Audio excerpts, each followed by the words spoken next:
Good evening, everybody. I'm glad that everybody came. My name is Stephanie Harvey. I'm running for District 1 City Council.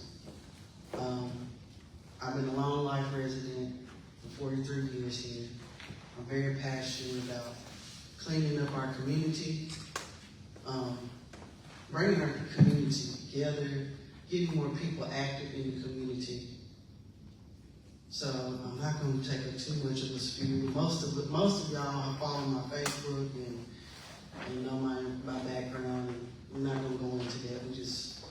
This town hall is for y'all to ask questions. We're not here to bash anybody or anything, but concerns and issues that we have going on in District 1. And I'll try to answer it as best as I can. Yeah. We're being recorded on Facebook Live just to let everybody know that. So people who couldn't make it, can see it. Okay? When you ask a question, just give your name, what part of the district you're from, or if you're from another district. Then state your issue. So, Deidre Thomas right here, the young lady in the white. When you're ready, just raise your hand. And, so who has a question? What do y'all want to talk about?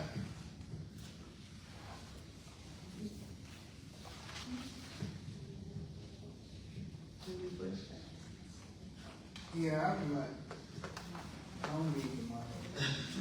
It's for people on the Facebook. My question is here. I have asked this before, and it's about a place where the veterans can meet. Because, how can I put this? Because the veterans, the black veteran, we don't have nowhere to go to. And so that is my question is, are you going to represent the veterans and helping us to get a place where we can have like some activities? I am for the veterans. So I had people in my family that are veterans. I know people who have. Oh, yeah, go ahead. Okay, I'm Michael Poole, and I'm in District 1. All right, thank you. Yes, I'm for it. As I ride around District 1, my biggest thing is, where could we put it though? You see, this land right here over here, they said is full of methane and gas. But I would like for somebody to go over there and really check it out and see what we could do with that land. You know what I'm saying? If you go up Mobile Street, the house where all the people kind of conjure around in there, I really don't know who owns that property, but that house, the house behind it, and also those houses going towards Up Locust, most of those are abandoned. And with the exception of, I know a lady that lives, what is that street that runs off Locust right there? Tuscaloosa. Yeah, part of Tuscaloosa, yeah. I think her and maybe 2 other 3 ladies that live on the back side. But I thought about right there. That is a huge property space right there where you could just tear down, buy those properties, tear down those abandoned properties, and you could build a veteran center. But it wouldn't just be for a veteran center. It'd be big enough for veterans and our seniors, because seniors is one thing that I do want to support. My mother's a senior. My mother's disabled. One thing that I do want, and if people hear me, you want to reach out and we can get this started. We can get these things started now. I would love to have an exercise program, the sit-chair exercise at Handy. That would be wonderful every day. They have it out at the club, and not everybody wants to go out on 72. We need to utilize our rec center that is right here. So, that would be good. Just finding someone who would want to come in and do the exercises, maybe early in the morning, depending on whatever time y'all want to get up. Another thing for seniors that I wanted to do The club over on 72, they have a dance once a month. But what I would want to do is utilize the Coliseum and have it for 60 and up, 60s music, 70s music, call it classic nights, and come out once a month, all the Florence, not just District 1, all the Florence, white and black, come dance, come on in, come on in, come on in, how you doing? Come in, dance, y'all could bring food, you know, and maybe charge maybe $1 or $2 to get in. And the reason I want to do this is because Alzheimer's is running hard with everybody. There's young people my age getting it. You know, it's not just an older person's disease anymore. And so I feel like having activities like that gets our elderly out and going. Also, I want to set up programs where we get volunteers, like the motorcycle riders do. They go and bring stuff, but we need to go around and check on our elderly because we do have some elderly that don't have any family at all. And, you know, District 1, we need to come together as a family. But it's many ideas, many things that we could do. We need to get like a game day, you know, where people come up here and play board games, just things to keep the elderly's mind going, you know. One of my biggest things is, and this is something that I really want to do, instead of spending $15 million on police and $13 million on parks and recs, we could have took that money and either remodeled Mitchell Hollingsworth or remodeled Magnolia. Both of those places need a remodel or they need a whole new building. I had an uncle and I have a family member that still stays up there right now. They're infested with roaches, bed bugs. The elevator doesn't work all the time, you know? And there is elderly, disabled, and mental health people that stay up there. They're all types. And those types of buildings need to be remodeled. We need to take care of more. We need to take care of our mental health people, and we need to take care of our elderly. Because what's walking the streets is mental health people right now. Most of those people are from Riverbend. And ask yourself this question. Do you think that Riverbend got asked about this shopping center that's going next door to them? Do you know how old Riverbend is? Riverbend was built in 1965. When Bob Wallace was alive. He's not, everybody that's on that placard out there is dead and gone. And they have a very old building. I don't speak a lot about Riverbend, but I worked at Riverbend for 9 months. And I'm going to tell you, it changed my life. Because I was like a lot of people. I thought about the stereotypes of mental health. I didn't think, you know, it really was that deep as it was until I worked as a day treatment mentor. And I got to meet all type of people who had, older people who had regular jobs and just had mental breaks. I think about the youth in there because at Riverbend they maxed out at a certain age, and so they had to put them in with the older people who are just, they're just there because they've been in the system for so long. But to hear a young man tell me that he was telling me about his mental illness, and he had schizophrenia, and he told me, he said, Miss Stephanie, I was at my mom's and I was sitting there and I just started hearing voices. And when you work at Riverbend, they make you take that test, the hearing voices test. When I say that test scared me so much because how it starts off, it's like real quiet whisper. And then it starts getting loud. And during this whole time, they had us writing. We had to write something while these voices are going on. It was really demonic-like, scary-like, because the things that it was saying in the headphones. And it gave you a perspective of what a person with schizophrenia is going with. And and that's why I fought so hard about Murder Mark. And I'm gonna talk to you tonight. I don't want to offend anybody. I'm passionate. What I speak on these videos is trying to wake our community up. It's just like that meme that I posted yesterday. We show up for every trend except for what we need us to show up. And we got to get out of that mindset. That's what my whole motto is, taking our community back. It's just not picking up trash, doing this, it's helping out the elderly, it's coming together. Because our youth right now is lost. Did you see that picture I posted? And from those kids in Memphis holding up all the money. What do you need with all that money in school? I remember I got what, $1.50? If you got $20 to go to school, you was balling that day. You know, you could buy a whole bunch of stuff. But it's ridiculous and I'm not saying all our youth in District 1 are into that. But a lot of them are falling into that mindset. A lot of my kids on the bus, they're good kids. But there's no motivation there. And for the youth, I want to start getting them ready to prepare to go get a job.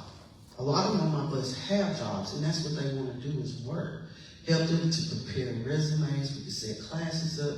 I have a whole bunch of things. The reason I don't talk about it, because a lot of people like to steal your ideas, and run with it. And I have a bigger purpose for it. But our youth and our young adults, I didn't get to print that one out, but I will post it. One program that I want to install back into the school system is the YES program. The YES program was something that we had in high school. It gave kids an opportunity to work with the police and get the mindset of the police is bad. That's some of the things that we need to try to stop and break in District 1. Because a lot of our youth does not trust the police. And not all our police is bad. In order for us to get businesses come back over here, we got to bridge gaps. And we got to clear out stereotypes. So I'm going to quit talking and let y'all. Anyone want to ask a question? Go ahead. If not, we'll talk about some of the information. So how many of you have the District 1 Community Council paper? Does anybody have any questions about that? Yeah, you can come and get it. If you didn't get any information, you can come and get you some information.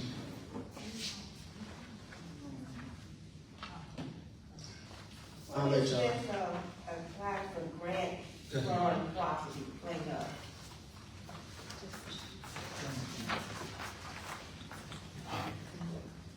Hi, my name is Lucille Ingram. I just wanted to know what about this grant fund property cleanup status. Do they have money for this? It is supposed to be like the state sends all the cities money, and it's supposed to be allocated for certain stuff like that. But if it's not put towards that, then it's not getting used. And that's why I printed this out, because a lot of people don't know that we have money for that. There is grant money where you can go and fix up your homes. There's grant money to fix up storefronts in this community. It's just not being used for us. And one thing that I have voiced at the community council was that we have to push to be on the agenda. That's what's not getting done in District 1. To be on the agenda, do we have to go to the council meeting for this? Yes, ma'am, and we also have to set up an appointment to tell what we want to put on the agenda. That's why I formed the community council. That we come as a collective, because everybody that comes to the community council is in all parts of the district.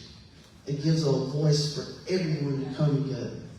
And then when we come together, we can talk about exactly what issue that we want to take to the council.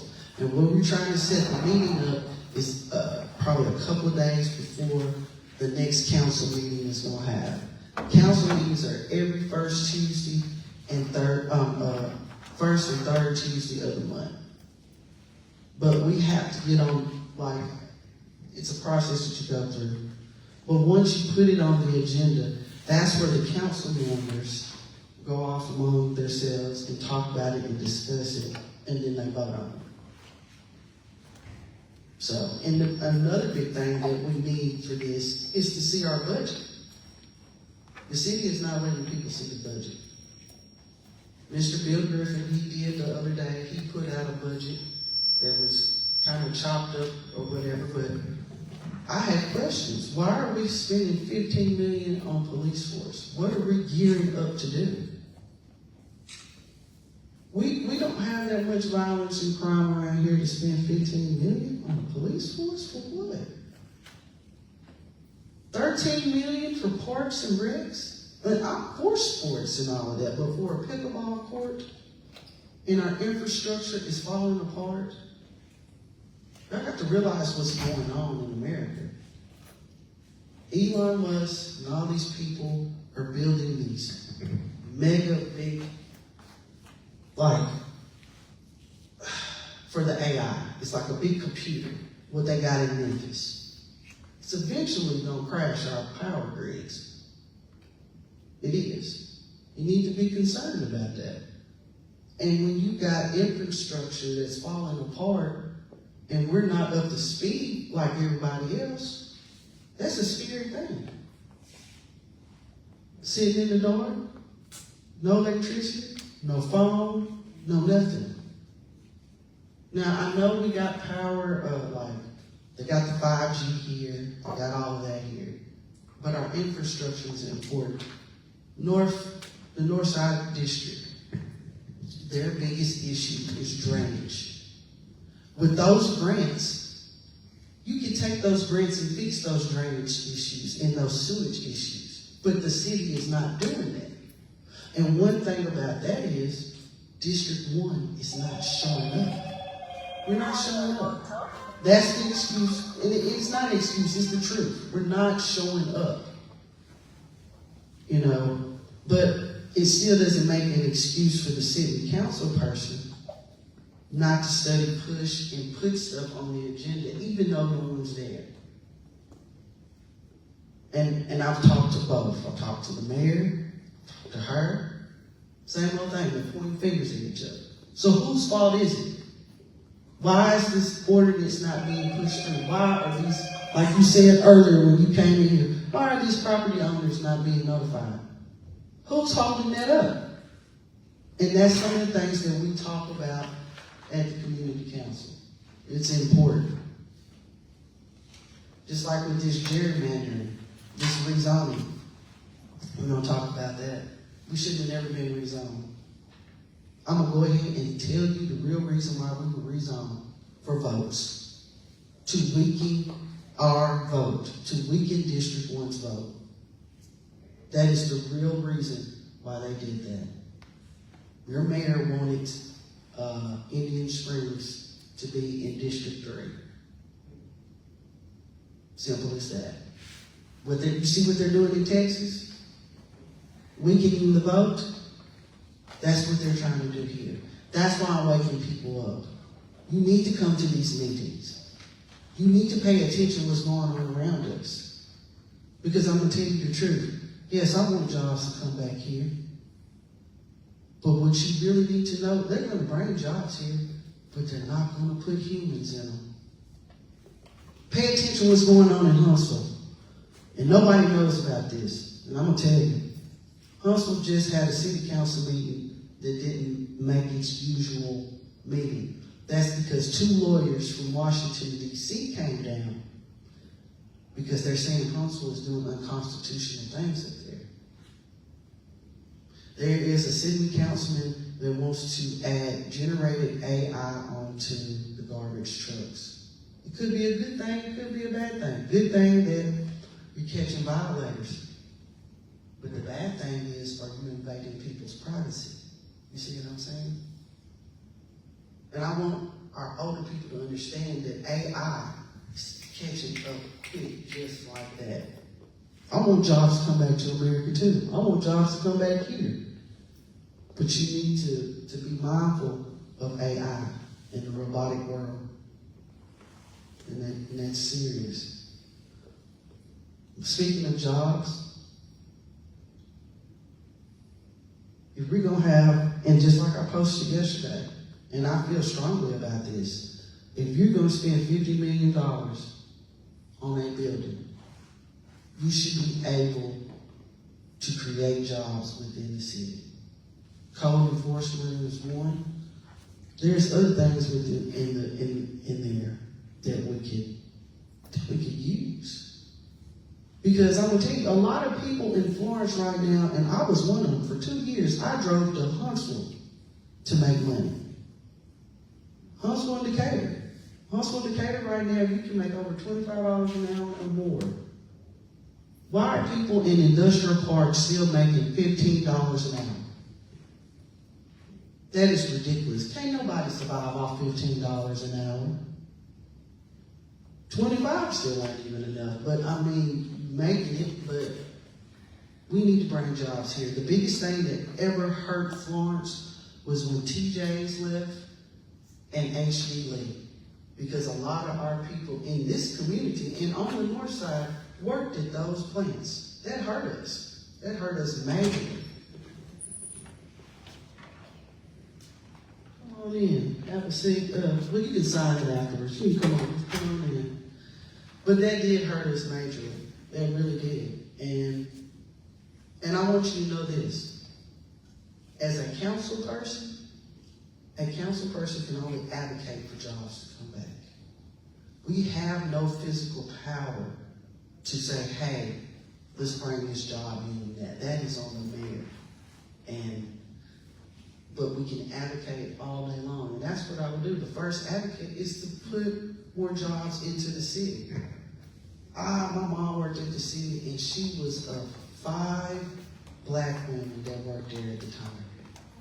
She worked on the 3rd floor, and it was just another black lady up there. We need more diversity. And forbid, you can't say diversity now these days because they think it's being racist. It's not. There's other groups in this community that have wanted to work at the city and ain't got jobs. I know on a personal that they've not got jobs. I floated at the city for 2 years. And I liked it, but it's a hard place to get on. But I want our citizens to be able to have jobs. But does anybody got any questions they want to ask? Yes, what about The question I want to ask is about these potholes. And you have to swerve your car around these potholes, and I think it's on Martin Street. And where the street is cracked, it has cracked up real bad and look like it's about to, look like they're going to just commit a sinkhole there.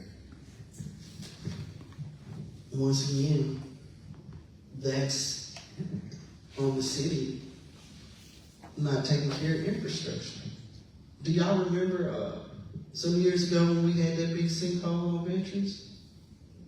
That's due to the fact we're not taking care of the infrastructure. Everyone in Florence is sitting on clay pipes if you don't have a brand new home, and that's dead serious. Fuller has made a killing this year alone, and I'm one of their people that did because they had to come and take care of pipe in our yard. A lot of people are having sewage issues in the middle of the street, and the city is just not doing their part. There are citizens right now that are sharing a whole drainage out there off Garfield. And it's part of their property, and part of it is the city. The city's not taking care of it, but the citizen is, and that's not right. The city needs to do their part, and they got to do better. They got to do better than that, and that's why we have to push these ordinances. That's why we have to show up at these council meetings and have a voice. You don't have to say anything. You can just show up. That is support. The more support, the more voices that we have, nothing can stop us. They're going to have to do something. Any more questions? Come on, y'all. I know y'all got some questions. Anybody? What, anything you want to know about rezoning and gerrymandering? Why we don't need, and I just told you really, it's about voting. They want to weaken our vote in this community. And y'all really need to be aware of that. Stephanie, may I say something? Go ahead. I'm Deidre Thomas from District 1, and we were just, I was wondering about some numbers the last time we voted. I make a point to come and vote. When my grandmother was living, she and I, that's what we did. We made a point to come and vote. We got about 4,000 people in this district. Only 300 showed up to vote out of 4,000. And that's terrible. That's And 2020 was the last time we voted. I kind of give people the benefit of the doubt because 2020 was COVID. I don't think too many people's mind was on voting or didn't care to want to vote because it was a lot of things going on in 2020. A lot of people lost family members that just died suddenly, and voting was not on people's mind. I'm encouraging everyone to get out. And one thing that I'm going to do, Facebook, if you're listening, on the day of election, you need a ride to the polls, call me. Call me, I will come pick you up and I will take you. You don't have to be in District 1. If you need a ride, I will do it. Hey, I work for Uber and that's what I want to do. And I want to get people out to the polls. Now this block club right here. And I'm so glad that he showed up. We're going to let Professor P really talk about what Block Club is about because he brought it to my attention. And I'm just going to let you know, these exist up north. I go to Chicago a lot, and a lot of the south side of Chicago have Block Club. And it's a way for the community, your street to come together and watch over each other, have events, inform people and stuff. So, Deidre, if you don't mind, give Professor Pete the mic. Your shirt right here. Thank you. I'm Professor P, WC Handy Ambassador. We're honored to have Dr. Handy and Dr. Maribel Handy with us today. These are the owners of the WC Handy home, which is why we're working so hard in District 1. I live in District 2 in Courtview. We just got moved outside of District 1, but I was born in District 1, and I remember Florence being a community where we could go and borrow sugar from the neighbors. We grew up in a community where everyone knew everyone. And in a sense, we still have that because we are somewhat family in the crossing.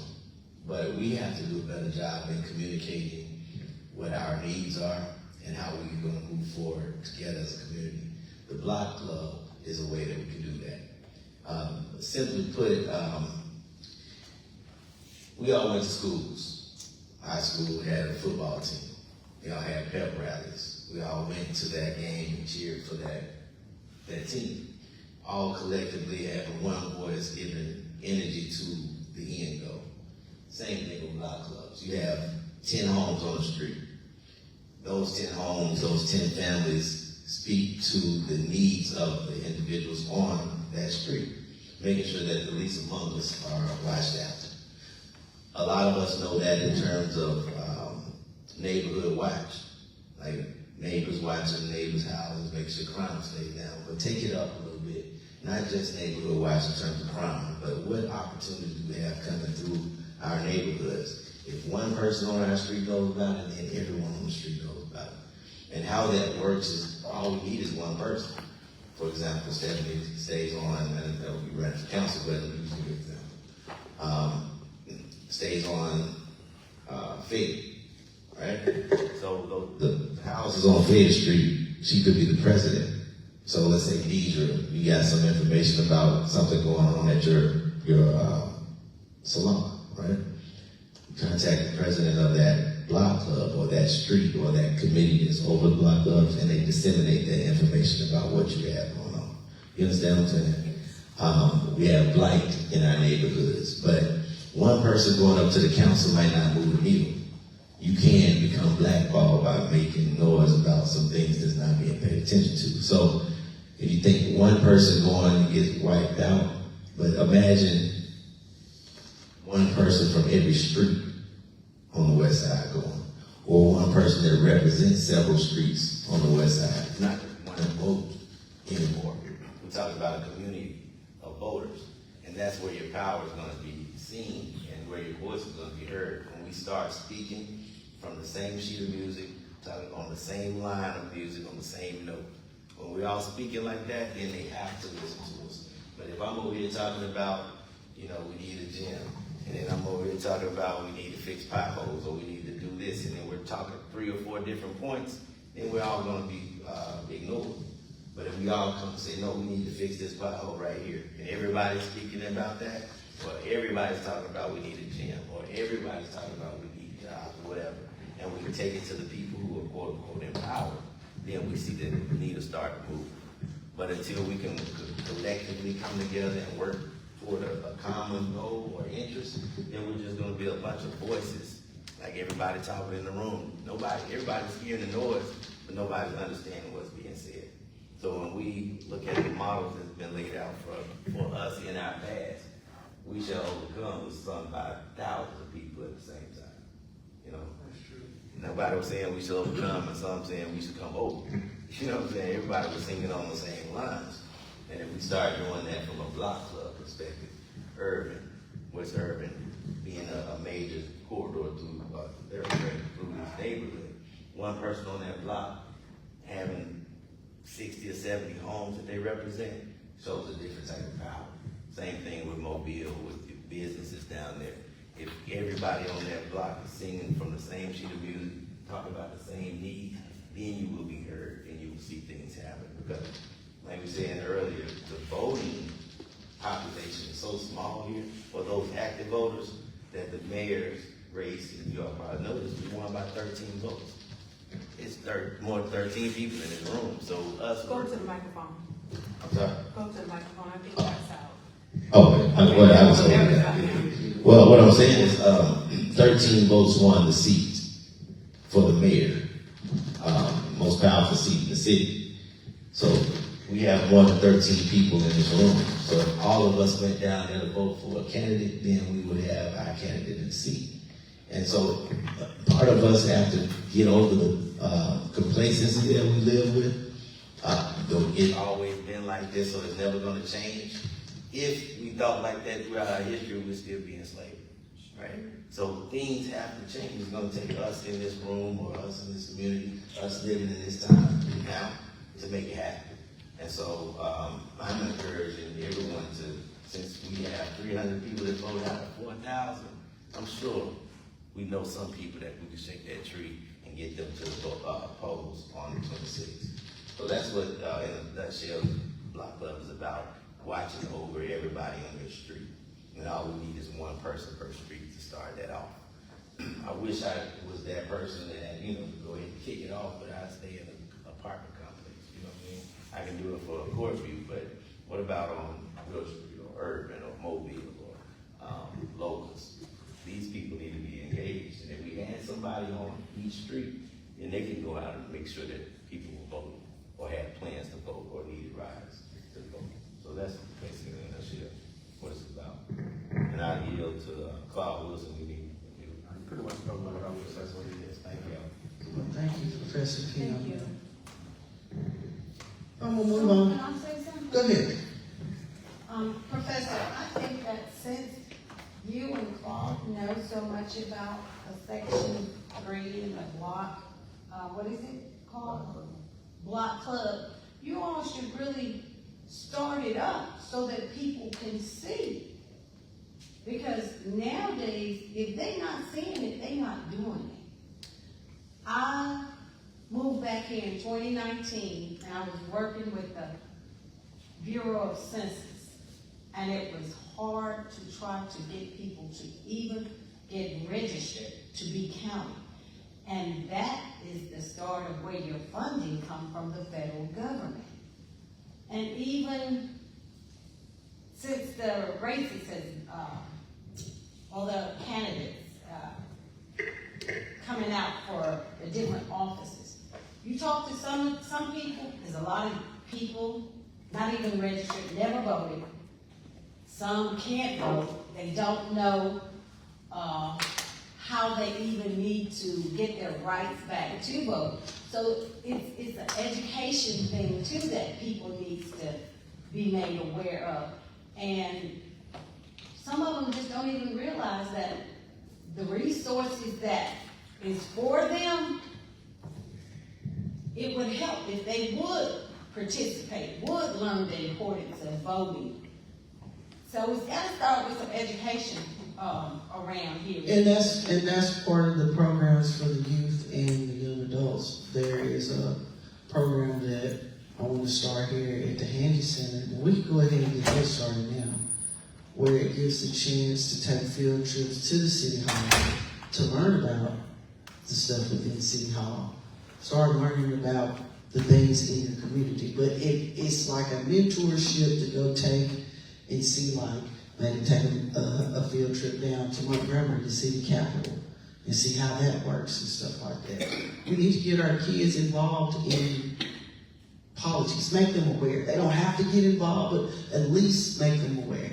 That is some of the youth plans that I want to And do. I think with that being said, it needs to start when they're young. Yeah. Because if we catch them when they're in their 20s, 30s, and 40s, they feel like, well, When I they said say it to me, what's the use? when I say That starting don't now, change anything. That's what a lot of them say. when I say starting now, starting in the junior high levels, where they really, or maybe sixth grade. I mean, they don't even teach Alabama history anymore, and I'm upset with that, because our Alabama history is very important. And they used to make it be mandatory. Now it's not even mandatory, but things like that is more of a state and board of education thing that we have to take care of. But those programs that I just said, we can start that ourselves. You know? I have another question, Stephanie. Go ahead. In reference to like block grants, right? And that's for like people to apply for if they need some assistance in getting their homes home remodeled, repairs, or air conditioning, or whatever. Do you think that we should be able to see the list that people who are being awarded those grants? Because right now, to my knowledge, the city won't even let you see that. They say it's private, and I was wondering, is it really private? Because it's federal government money. So how can something like that be private? To when you ask for a list of the people that has been awarded money to get their homes repaired. That is a good question. I will have you the answer by the end of the month. Because I don't want to say, yes, it's illegal, and I don't want to say it is legal. So I'm going to research it, and I promise you I will get back to everyone tonight and let y'all know. Okay, and the reason I ask is because when I moved back here, I was trying to help my brother get a block grant secured, and he had got almost up to 1 or 2, but then I filled out all this paperwork, did everything to go through the process, but yet another individual was sent out to their home, and I got a call, and it was like, I'm scared, I hear somebody broken loose. But anyway, to make a long story short, I went and I saw the person coming off. I said, why are you out here? And he told me that he was sent by someone in authority at the city. And then when I talked to them, the next day, and asked them why was that, since I had submitted all the bids that was required, And they said, well, that's because that person bids a lot, and that's the only person that bids. And I said, but I had submitted all the bids, but yet, the person was a fireman. And I said, well, isn't that a conflict of interest? And they was like, well, you don't have to use him. I said, well, okay, I don't want to use him then.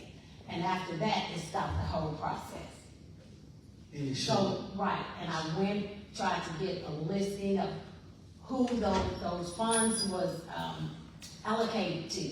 And they gave me the rundown. They said it was private, that was not for anyone to see. And I don't understand why, if it's federal government money, and it was, block grant money is coming from the federal government. I'm gonna let you know tonight, and that's the type of person I am. If I don't know it, I'm not gonna sit up here and tell you a lie and act like I do. I'm gonna look into that to see. But we're gonna move on to my plans for property. Excuse me, Stephanie, did you have insight on that? Would you like to speak? On The topic that she was speaking of. block grants? No, the, Oh, as far access. as, Did you have any insight, either one of you? No, I know in research, right, all the research grants are, right, when it comes to scientific research, you have a right to see who was awarded. It states who and how much. I really do believe The only part that's confidential is And that, the nature of the research. There's a certain confidentiality there, but who and how much, that's public information. that's what I thought. And the other thing is, I asked Professor Lee, don't you have a, for all better, a community newspaper? No. Right, because, or even a virtual site, you can maintain We a never- constant presence we virtually. we never had that. Right, but somebody needs to start that, like that, you create a daily We had one consciousness back in of the what's day, going on. Mademoiselle, we had a black business directory long time ago. I ain't never know that. Yeah, we used to pass them around at Mademoiselle. See, and this is good for information. One girl had a magazine called Knowing and Pride, I think. Yeah, Shamika, Yeah. and she lives in Tuscumbia there. Because there's a lot like, I know Jackson, Tennessee, they have a black paper that's really good. That, but I mean, I am not a writer. That would be somebody that would have to write. Did somebody have a question? Because I was going to go into, go ahead. Excuse me. Will Liner, he had this, I can't remember the name of it. He stayed on College Street, and he had this black news paper, but he's deceased now, but that was a long time ago. He had that paper, and I can't remember the name of it, but he would give it to anybody that would want one. Well, like I said, anybody can start that. You can start a chapter. Yeah. What's up with it? Anybody can start that. So we're going to move on to the property. One question. Go ahead. I don't think that out mouth anyway. I just got one question. You're having these meetings, okay? I was here last, and it seems like generally we have the same folks here. You got a big community here. Why is this room not full? Let me tell you. And that was the part of me going off on that week ago. It doesn't make sense. I know it. You're trying to get information out. Okay, how can we do better to get folks here? What can we do to help you? If you go and have some chicken and some liquor out there, they'd be lining up right now. I'm just being serious. My age group, and I'm gonna have to get up because I'm gonna get angry. And I'm not angry at you, but angry at my age group. They act like I get it. A lot of us black people feel defeated from the presidential elections. I'm gonna go ahead and say it. I believe it was stolen because a lot of us voted for her. Okay? So the 92% is like, we did our part. Our vote doesn't never matter. That's how they feel. They don't want to get in part. I have asked friends to come out here and help, and they don't want to get involved. To the people that have, thank you. I thank you. To the friends that have, she has the same problem too. She can't get them to come out. We cannot cannot get black people to come out, and that's why I posted that meme. That's why I went off. Because we'd rather stand up for trail rides, go eat crawfish boils, you know, just thank you. We out here cooning. I said it. We've been cooning, and I'm tired of black folks cooning.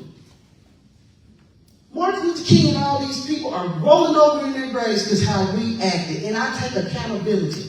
Because between the year 2001, when I graduated, to 2005, I'm going to tell you this, a black man couldn't get a day around here unless he sold dope. We have glorified selling dope.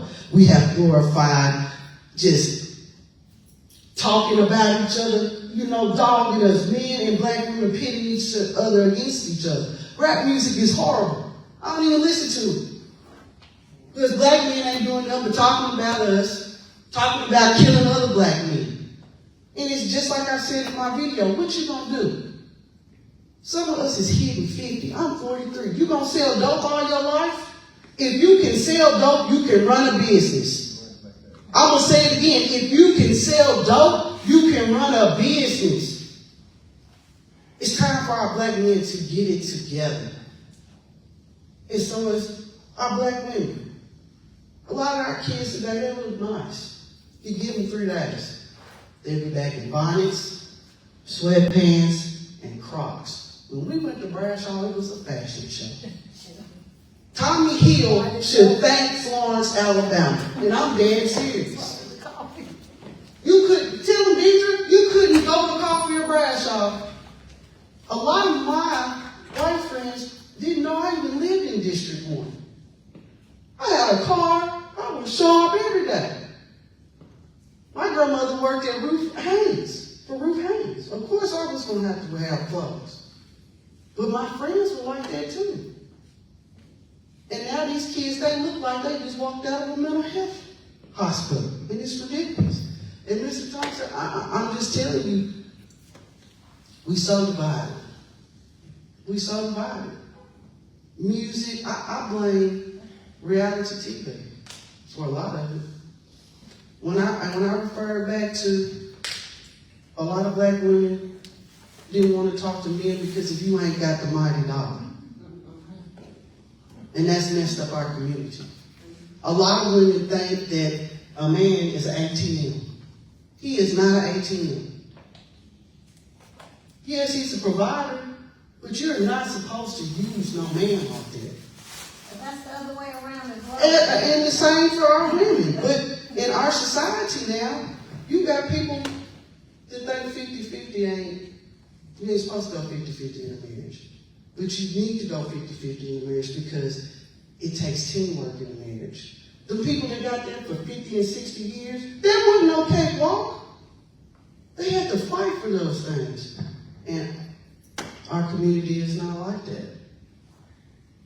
Go ahead. Stepping out, I would like to say, again, if you guys don't know, I'm Deidre. I do live right here in District 1. I'm moving back, actually, but I think if we want to speak candidly and be politically correct, I think that a lot of people feel like they're stepping on the other person's toes or the other candidate's toes, but I just want to make this clear.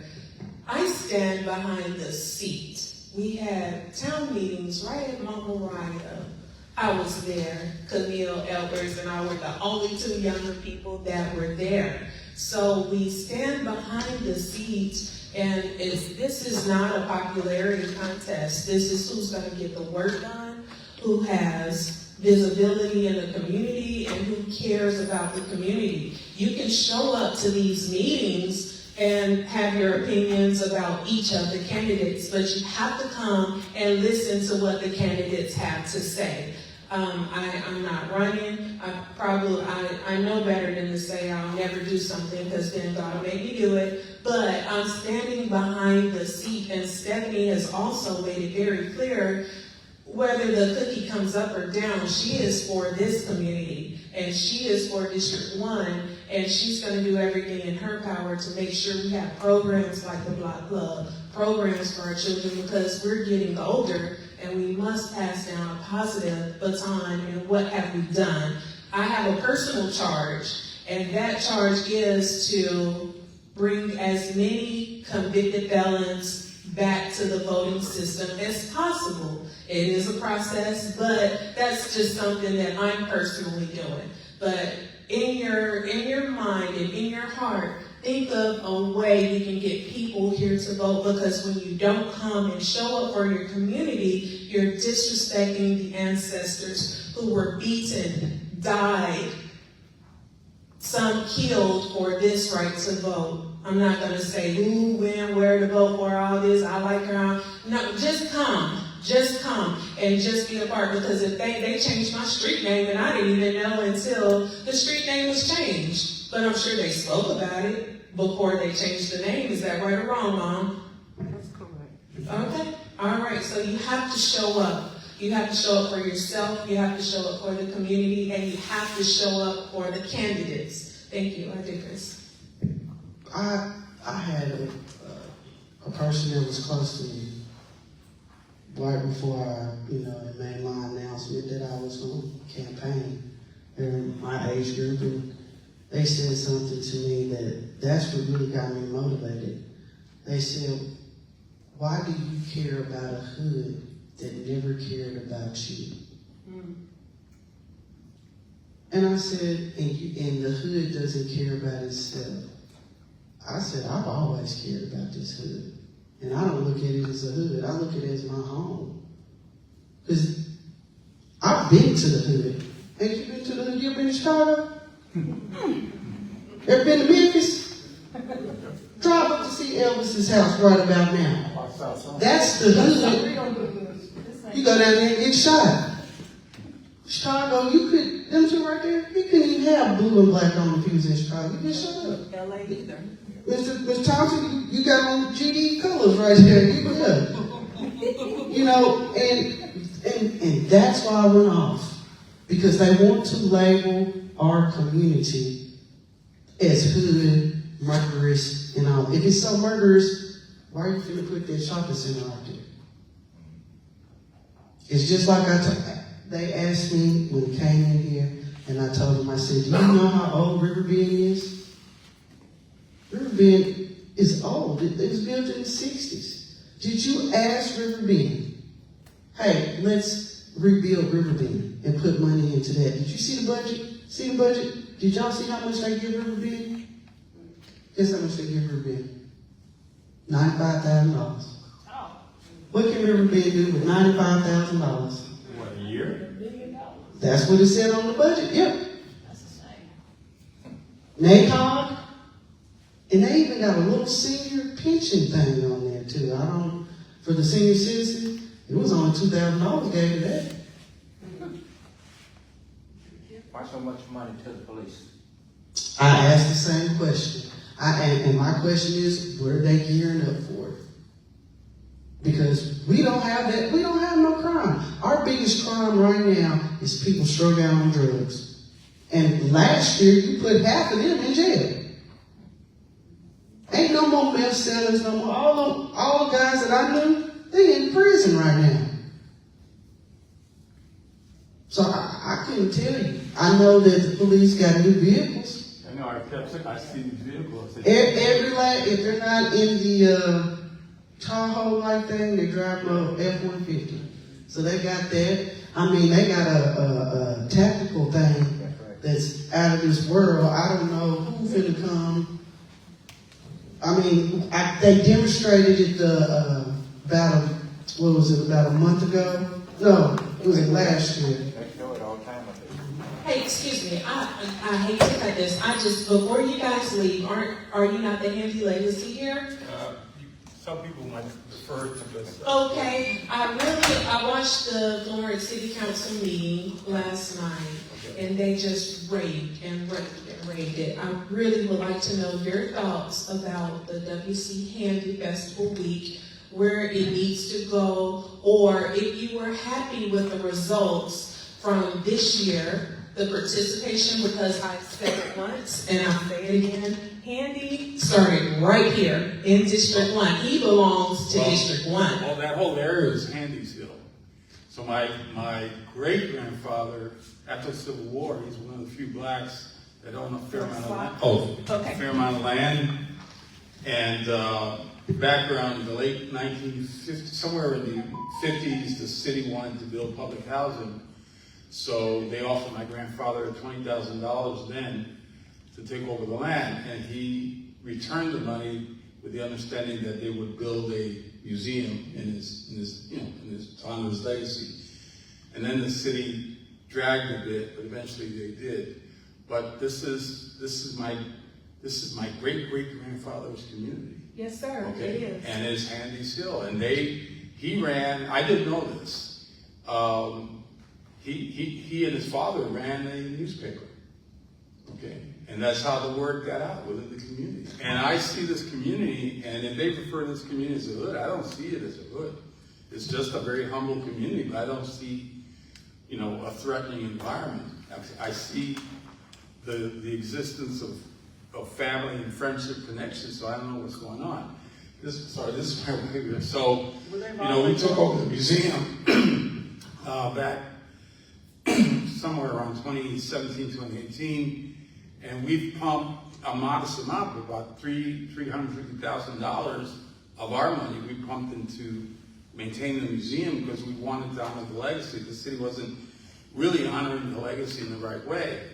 And so I like to believe that some of that money went back to the community. Indirectly, we did invest in the community in terms of the people that work there and maintain the property. But in terms of the Handy Festival, that's a big issue with Professor Pete Rather, that, the city is not really helping us because it's quite of a burden. And I'm committed to it because of my grandfather, but it would be nice if they're making money off the Dulles Handy Festival, which we presume they are. It'd be nice to see some of that so we can reinvest in the museum. It's the people's museum. It's your legacy. That's correct. Right? Yeah. What is it that District 1, what could we do to help? Because, we all love Handy, and I'm gonna tell you, a lot of people were upset about, The opening ceremony not being at the home. Well, what happened there, you mean this year? Yeah, this year. Yeah, what happened was, we were hoping, because up to now, the city, the government has not supported us in any way. And we feel that if they're, I don't know how to characterize it, but if they're benefiting from the W.C. Handy Festival, right, if that's a name recognition that brings people far and wide to come to Florence, that they should at least invest a little bit of that money into making the museum better. Right, because we need to amplify, we need to make it bigger. Right now, I have all the historical records. I'd like to convert that into a research center in part where people can study, the does history anybody and know, legacy. when is the last time Handy was remodeled? Does The anybody- museum? Yeah, the museum. I have no clue, to be honest. I mean, back probably when it got started in the 70s. It hadn't been remodeled. So he's saying he pumped $350,000 of his personal money, Of the where business the money we put- businesses were, right. oh, we had the best Handy week we've ever had, and We don't see any of that. We don't see any of that, and they have never offered to, to work with us to make it better. Well, what can we as District 1, because. Well, right now, the best thing is just to be aware of it. And when the opportunity arises, to move forward. And I'm committed because it's my grandfather's legacy. Well, a lot of us, we love it. Well, they're making money off the name, Well, for sure. we think they are. No, they are. They said they were, they said it yesterday in the meeting. They are like in a Yeah, we don't see a There needs to penny. be copyright. No, we don't see a penny, nor, we would be happy if it, instead of coming to us, it came to the community, but we're not even aware of that. It doesn't, it goes to the businesses that Well, participate. now, I hosted, me and some of my friends used to host a huge block party. What we did, Mitchell's Bell Bonding, what's the name of Corey's funeral home, Mama? Saints Funeral Home, several businesses, Herman's, John's Package Store, Regional Bell Bonding, Abernathy Lawn Care.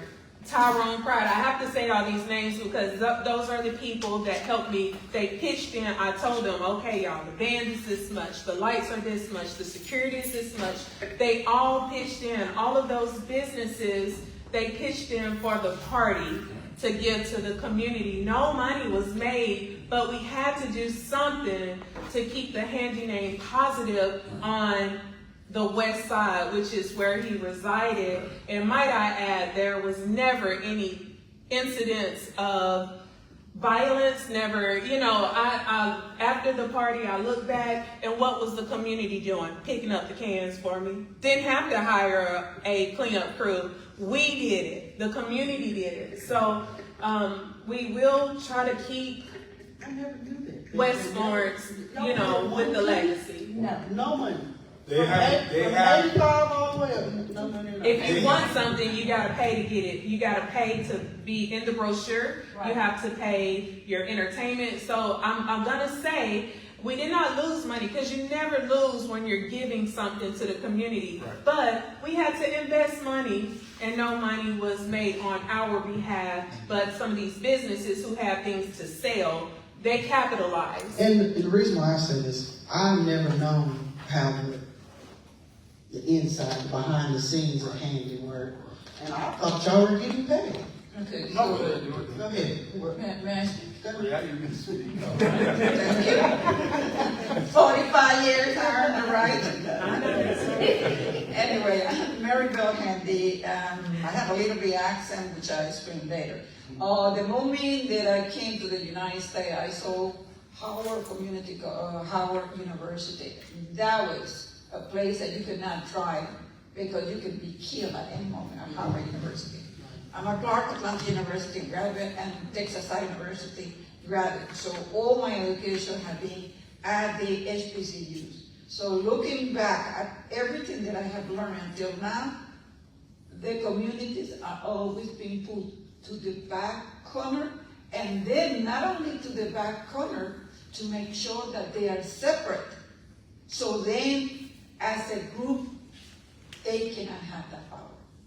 So when I came over here and I saw how the museum was, just forgotten, I said to the mayor, I want that museum. I want that museum because we can make it better. And we can make it so then the community will enjoy and will have a generation to speak about W.C. Handy. When that happened, only took a year. We got the museum. From that moment that we got the museum, we have invested summers, every single time, every single penny that we have been keeping and coming, not even the revenue that we collect, we keep. That is to pay the people that is in them. So with the regards of why the ceremony for the W.C. Handy was not held, I have an answer. I start asking, if you are going to use the premises of W.C. Handy, wherever or whoever you are, and you're using W.C. Handy, you better pay a percentage. Because if you not pay a percentage, then you are just bluffing and just not helping the community. So that was the legit. And we said, well, since we don't want to pay, we can go someplace else. So what I'm saying is, if you really need to put signs or QR squares, and you drive a license, or just little papers with the W.C. Handy, put the QR. Donate to the community, donate to W.C. Handy, donate to everybody that represents a community for the African American. We can't wait for the Messiah. We have to walk the mountain to get to God. Anyway, so to cut to the chase, we've been happy to. For me, it's a learning experience because there are things about my grandfather I didn't know. So the opportunity to somehow rearrange, and they have some very nice memorabilia there in the museum, but they were not showing it in a consistent manner. But the bottom line is that that facility can grow. It can benefit the community as a learning center, as an artistic center, and those are dreams that we have. But to reach that next level, we need help. And it would seem to me that the city and the state is benefiting. I mean, we live in Houston, and our kids live in Atlanta. We stopped at some Alabama rest stops, and the posters don't honor W.C. Handy. I can't even understand that, right? And, but at least the festival celebrates him, so he still has some importance. So let's have a partnership that's meaningful, that can benefit the community. It'll be a castle, to the community, enshrining what a black man did and his intellect and his artistic abilities. That should be inspiring. I have one question. Do y'all have any Copyright. any dealings with his home in Memphis that's at the end of Well, we tried. Memphis is another story. We tried to because that small museum was kind of closed. It was almost dead. You don't even know And it's we there? tried to take it over, thinking that would be a venue, what's the right word, to reintroduce his image to their younger generations. But the Memphis City Council gave us grief. One guy said, and I wanted to punch his lights out, he said, "What has W.C. Handy done for Memphis?" Right? Those are his words. What has W.C. Handy done for Memphis? He's done a lot. He's one of the founders of Beale Street. My grandfather's most famous phrase was, he says, Memphis is known as the home of the blues. Some people say that New Orleans deserves that distinction. Unfortunately, they did not write it down before his time. So, and that's the legacy of W.C. Handy. He was a writer. He was a composer. He was a writer. The man was obsessed with writing. That was the way for him to authenticate that something that he created was his. That legacy is extremely important. And that's the legacy that we want preserved for the community. And so that cannot be erased, that cannot be destroyed, but we need help in spreading the message. Can you give his contact name and information? Professor P, my main man. All right, anyway, thank you for your...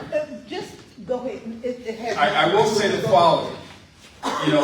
Officially, as a foundation, we cannot be politically active, but we certainly can participate and know what the issues affecting the community are.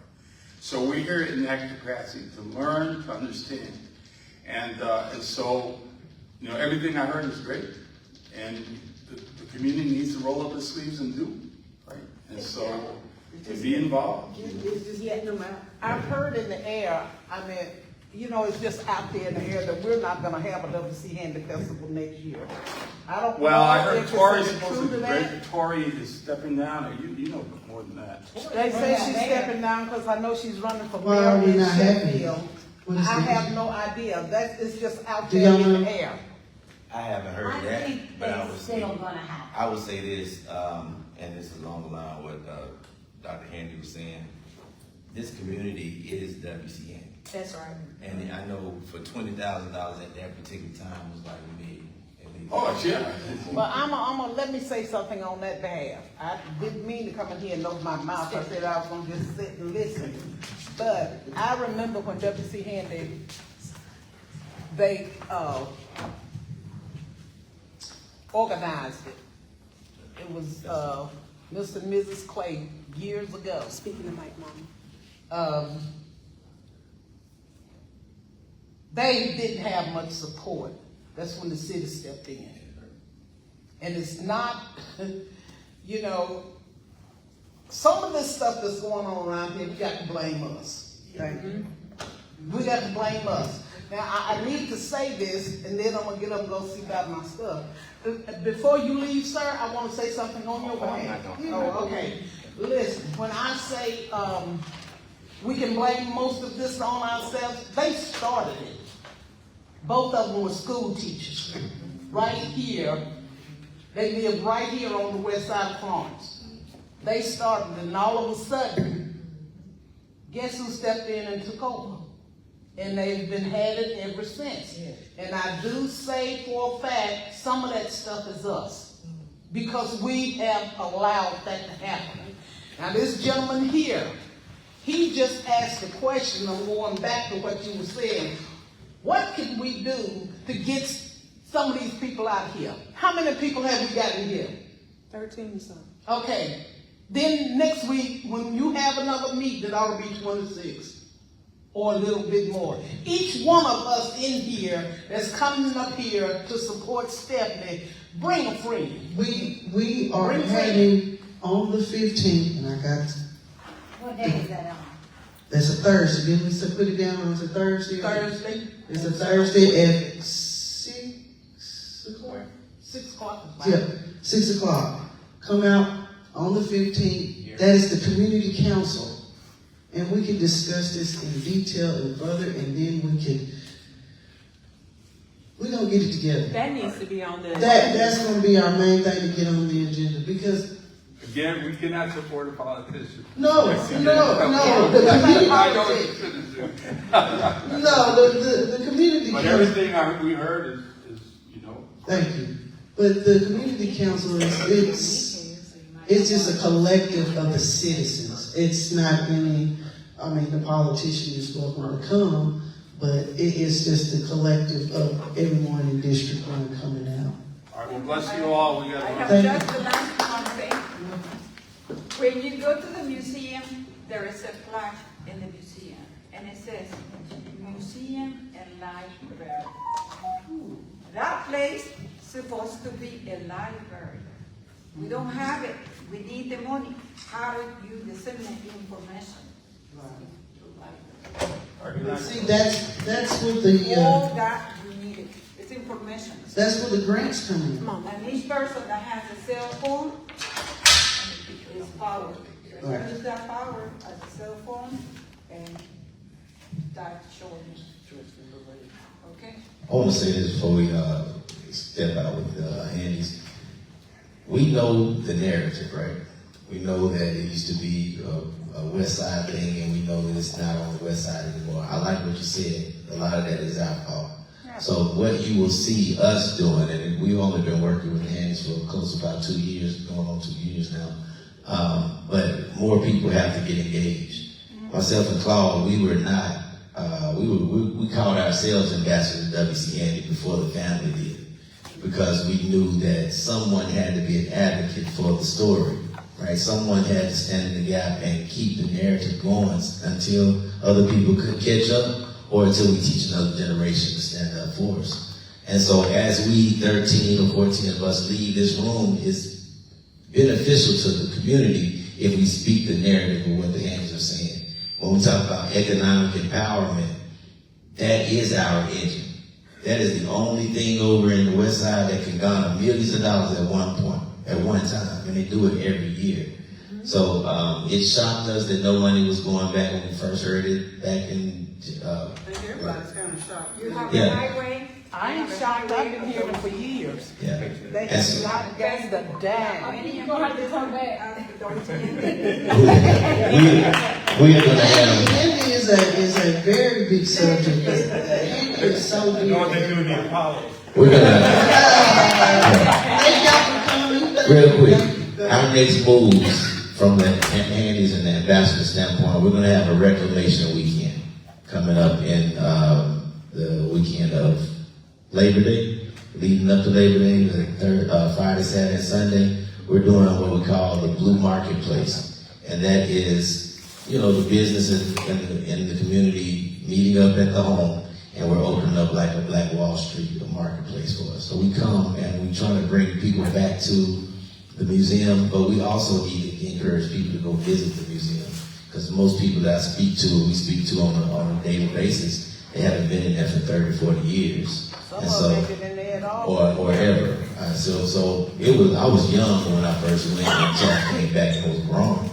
So we have to close that gap. We're working with the True Freedom Riders to get field trips back into the home. We need to go back. We need to spread this message, because that is our economic engine. That is what's going to garner most support than anything else. And it's a worldwide international icon. So let's tie ourselves to that and make sure that stays afloat, because that also brings up the value of the properties around us as well as the business. Correct. Thank you, Professor B. We ain't got much time, so I wanted to go over my 3 things I've been campaigning on. Thank y'all for showing up. I'll get with y'all later on in the week. The first is the property cleaned up. If I'm elected, I am going to enforce those codes and try to get it revised. The importance of enforcing those codes, I don't want to find anybody, but something has to be done. You're going to have to start finding people. Huntsville had just installed theirs back in place. So that is one of the major things. Get in touch with these property owners. It's not going to be easy, but I'm willing to put in the work to look for it. I said, all this paperwork that you see right here, I sat up here and did all that. I'm letting you know that I'm willing to put in the work to find the property owners and get this done. If I have to form a little team, I know it's people willing to help. But that is one of the things. The other thing is also bringing businesses back. If we can clean up these properties, we can bring businesses back. On Mobile Street, there used to be grocery stores. There was a gas station. We had a cleaners. We need those things to come back. And that's very, very important. The north side, it's the drainage issues. 7 Points could do a whole new remodeling and bring in some more businesses, because there is some abandoned property in 7 Points. Maybe put a new sign out there. They just remodeled the grocery store. See, that's a good thing. I like Priceless. It's nice, it's neat, it's clean. What I'm going to tell you about Wilson's right here. It's back up and running. But the reason why it hadn't been advertised yet right now, they're having some little difficulties because of the other owner, previous owner. So once they get those issues ironed out, you'll see more. They're going to have a sign up there. They'll have more publicity about it. And everyone, it's clean.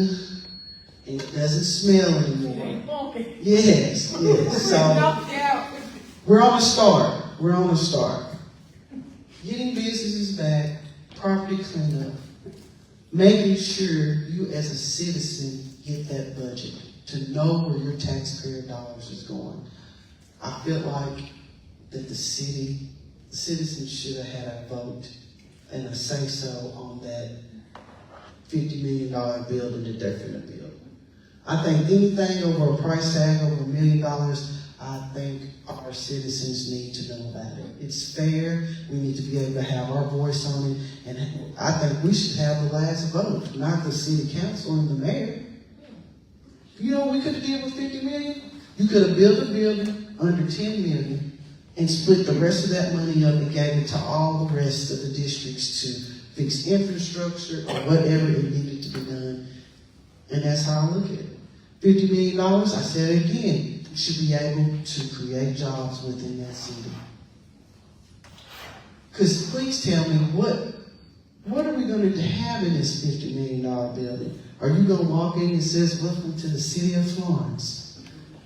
You know, like, they really ain't told. And the little that I have asked about it, they said that's in furniture and all the equipment and computers that goes in development with it. So, those are the things. Installing those youth programs, we need young people to know about financial literacy, job trainings, like with the elderly, like I said, programs for the elderly, the exercise group. You know, take them on trips. Let's plan the center really needs to get a program going where we can go and say, hey, have an hour where all the senior citizens go out to eat. But if you were here, I had talked about the classic nights with the dance at the Coliseum, where you come, listen to 60s and 70s music. And I'm just doing this because I had family members that had Alzheimer's. I've seen the effect of Alzheimer's.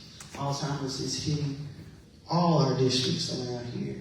And I think that would be good to have activities to get our people out. But back to Mr. Thompson's thing, and we're gonna wrap it up. Can I say one thing? Go ahead. I think I told you before. Okay, I think I said something about it before, about the mental health drop-in. They have some in other neighboring cities like Huntsville. Maybe, I'm not sure if Decatur has one, but we need one here where people can just drop in instead of like having an appointment or appointed time. Some of them have them 24/7 even, but we need something like that because, like you said, in that 2020 time, the support groups they had, those are gone. So it's been about 4 years and there's not a support group. I mean, they still have Riverbend and they develop other little behavior places. A lot of places won't even take you in. It's just a lot going on. So I think that mental health drop-in is a priority. You could have a mental health drop if the city would put money into it and remodel the building. All that land, they're gonna build a shopping center. All that land could have went and built a new Riverbend. The reason why we have a fluctuation of people coming up here is because they're closing mental health hospitals in Alabama. Searcy was a very important hospital here in Alabama. A lot of our mental health patients came from there, and they closed it back in, I want to say, I was there in 2015, 14, so it had been around 12 or 11 when they closed it. But they sent a lot of those patients up here. And Riverbend has done their best to try to buy property to get, for residential homes and stuff like that, but due to lack of funding and nobody really supporting Riverbend, that's why Riverbend is like that. And they privatizing a lot of stuff. Right. They're privatizing a lot of stuff. But back to what you were saying, Mr. Thompson, how can we get people in here? It's just like when I posted that meme yesterday. You had a young lady that said, you don't need to insult the people that are voting for you. I don't think it was an insult. And that's the thing. When we tell black people that we need to change, they feel like we're coming at them. The reason why you having such an effect on me is because it's true. I have to take accountability for that. I was a part of that. I never sold drugs, but I glorified it. I hung with people who did. They did things. But, Mr. Thompson, our black community is so divided, they don't care. And I hope the way Facebook is going back there, and people are listening. You're gonna live with it. So I hope. And I'm saying again, August 15th, 6 o'clock, come out to the community council. Because this community council, we have to gear up to go get ready to put something on the agenda on the 3rd of this, 3rd Tuesday of this month. So that's what that meeting is about. That's important. We have to have a voice, and we got to start putting things on the agenda. Because if you go back and look at the agenda, District 1 is nowhere on it. The only thing that's on the agenda is the remodel of this right here. But when you go to those city council meetings and you read all that stuff is about other districts. It's nothing about District 1 at all. And my biggest fight is just, I'm not going to sit up there and vote yes on everything when I know it's going to hurt our community. And just like I told y'all, the reason why they rezoned was about votes. It was clearly about votes. That's everywhere. Yep. But if anybody doesn't have anything else to say, listen, if you didn't get any of the paperwork, I got cleanup, talking about my cleanup, bring back businesses, Section 3 HUD. Anybody in Facebook land who wants some of this information, let me know.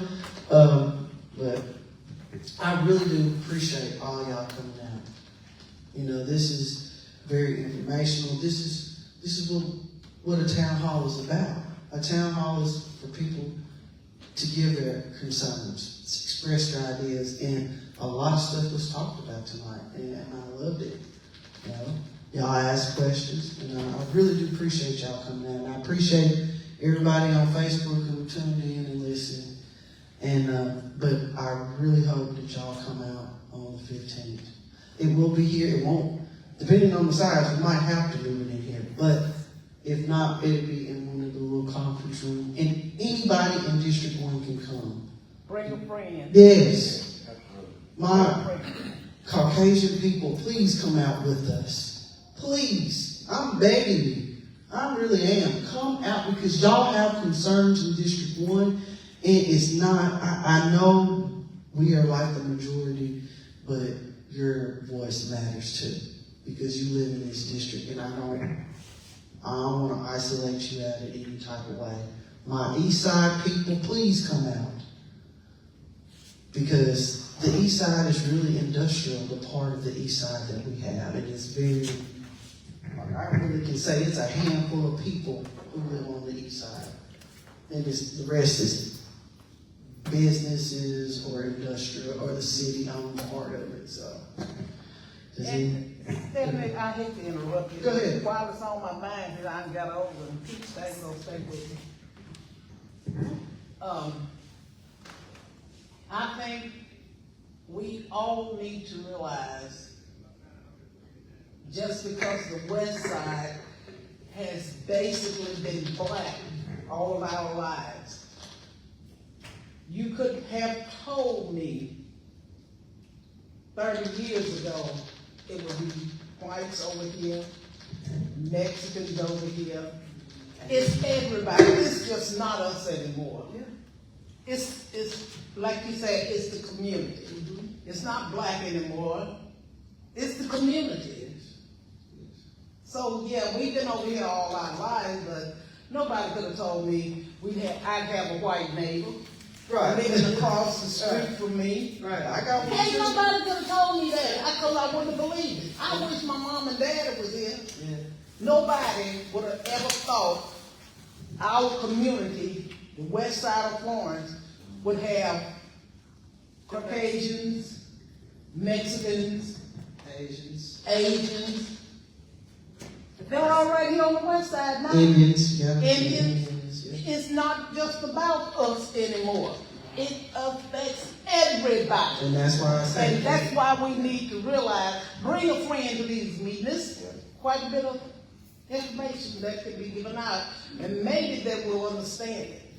Also, because I am the president for right now, if I get elected, then we will pass the torch on to someone else. But if you have an idea that you want to bring to the council, bring it. Because this is what we need. And the reason why I formed this, because I'm only one person. I can't think of everything. When we got a bunch of minds in the room, we can really work. I mean, I thought of a lot of stuff, but sometimes you ever get writer's block when you're thinking about stuff and you want to do stuff. That's how I've been having writer's block. Like, what else could we do? And that's why it's important to come to these meetings. Because I'm a talker. I want y'all to talk. I want to know what's going on across the district. As I went out, me and my cousin, about 2 weeks ago, we went out and knocked on doors. And I realized the way they have us zoned on the north side, a lot of people did not know, like off on Duncan, they didn't know they're part of District 1. One lady told me, she said, well, we've been in 3, 4, and 5. I'm like, huh?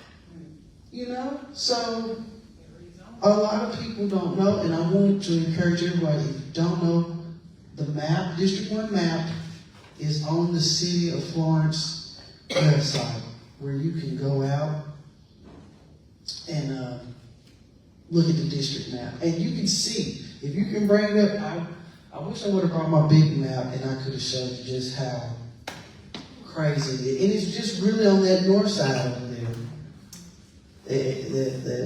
That's bad. Also, if you're not registered to vote, you know somebody's not registered to vote, they have till August 11th to vote, to go register to vote.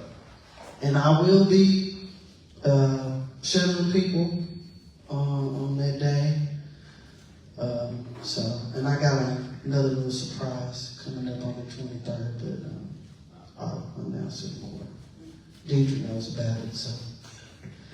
But once again, thank all of y'all. Thank you, Facebook. Just thank you for showing up and vote for me August 26th. Thank y'all.